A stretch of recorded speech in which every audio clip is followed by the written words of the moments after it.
Cessnock centres on the traditional coal mining centres of the Maitland Fields and is understandably traditionally Labor. It encompasses 33,500 voters, and this time it's a two-horse race which would require a 30% swing to topple the sitting member Stan Neely. Mr Neely won Cessnock in a by-election in February 1981 when Bob Brown moved into the federal sphere. The general election in September that year reconfirmed him in the seat. Mr Neely is 42, single, an accountant by qualification who has spent 24 years as an officer in local government. If the name's familiar, his father George held the seat for many, many years. Well, Ray, I think that during the 3 years I've been in office, I've served the area well. I've served the constituents very well on their individual needs, and I'm endeavouring to ensure that we get a fair shake of finances in respect of other areas of government expenditure. And I mention especially education, roads, endeavours to overcome unemployment problems, and the retention of our public hospital system. I do believe that with the widespread area that I have to look after, I've been able to do it well. I look at the needs of each individual locale, and I endeavour to provide in accordance with what they, the public in those areas, perceive as being the needs. For the first time in living memory, the Liberal Party has established a campaign office in Cessnock. Its purpose is to try and gain a larger share of the vote for candidate Gerard Burkout. However, Mr Burkout will have the job ahead of him to make much impression on the 30% swing needed. Mr Burkout is 55 years old, married with a young daughter, and is a motel manager in the vineyards. Our policies are mainly the bread and butter issues. This are the problems of the people in this area. That are the bad roads. There has been inadequate funding by the government over many years. It has been a Labour electorate for the last 84 years. And unless we give the government a mighty shake, a really big one, and make this a marginal seat, the government will not spend any money. The second problem we've got is unemployment. The unemployment is rising alarming by about 15% over the last 2 months. We have in fact at this moment 2,087 people unemployed, and that was the figure from the 1st of March.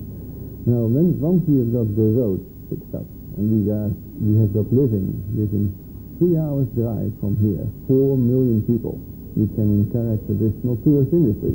And if any industry is labor intensive, it is the tourist industry.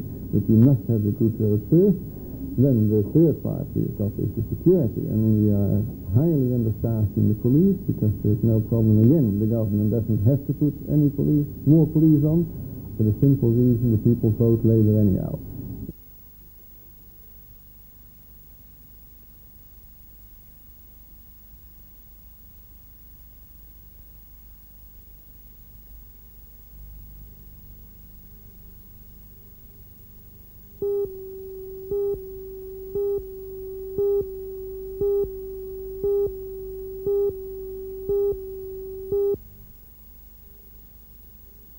Maitland is another electorate to watch tomorrow night.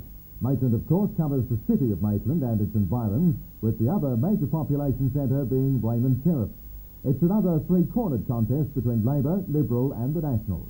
The sitting member is the ALP's Alan Walsh, who was born in Maitland 43 years ago. Mr Walsh was a RAF fighter pilot for 8 years, managed Steggles for 6 years, and was a TAFE lecturer in management and industrial relations until he became the member in 1981. Well, I think the election in Maitland is going to be fought on the record of the Reen government, and I'm confident that the people of Maitland will view that record quite favourably. If you look at it, in the 2.5 years that I've been member for Maitland, all the promises we made back in 1981 have been fulfilled. We have, for example, 2 new high schools, one at Raymond Terrace and one at Maitland, a new primary school, a new technical college, a long-awaited Maitland bypass underway, a new community health centre, and many other smaller projects, as I said, were promised in 1981 and they've been fulfilled. On a personal level, in 2.5 years I've seen over 18,000 constituents and helped resolve their problems. The Liberal Party candidate standing against Alan Walsh is 43-year-old bachelor primary school teacher John Wilkinson. Mr Wilkinson originally tried for Maitland when long-standing Liberal member Milton Morris retired, but was beaten for pre-selection. Now he hopes the electorate will respond to his promises of tax relief, stimulation of small business and a clean-up of corruption. Ever since the beginning of September last year, I've gone out and I have door-knocked the people of Maitland, Raymond Terrace, Woodbury, Staunton and the various suburbs of Maitland. I believe that by going direct to the people and finding out what their problems are, I'll have a better idea of what is needed in Maitland. Some of the major issues which people have mentioned to me are security, the lack of police in the district, the poor hospital services which need to be upgraded, education. There are too many schools in this electorate that are still only in temporary accommodation, and employment. And we intend to stimulate small business to create real jobs so that the young people and the older people in this district who don't have a job at the moment will have employment in the years to come. The Nationals are also contesting Maitland this time around in the person of well-known local businessman Bob G.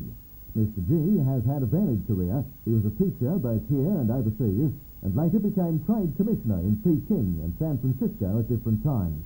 Now he operates a large wholesale and retail nursery complex in Maitland. The policies, as far as I'm concerned, and objectives are local ones. They're local issues, and these are the things that are important to people.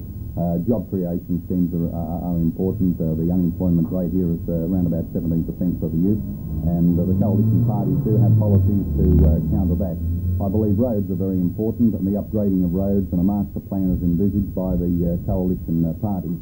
The tourist industry is vital to this part of the world, and the coalition parties, National and Liberal, do have a policy aimed at making these industries somewhat more viable than they presently are.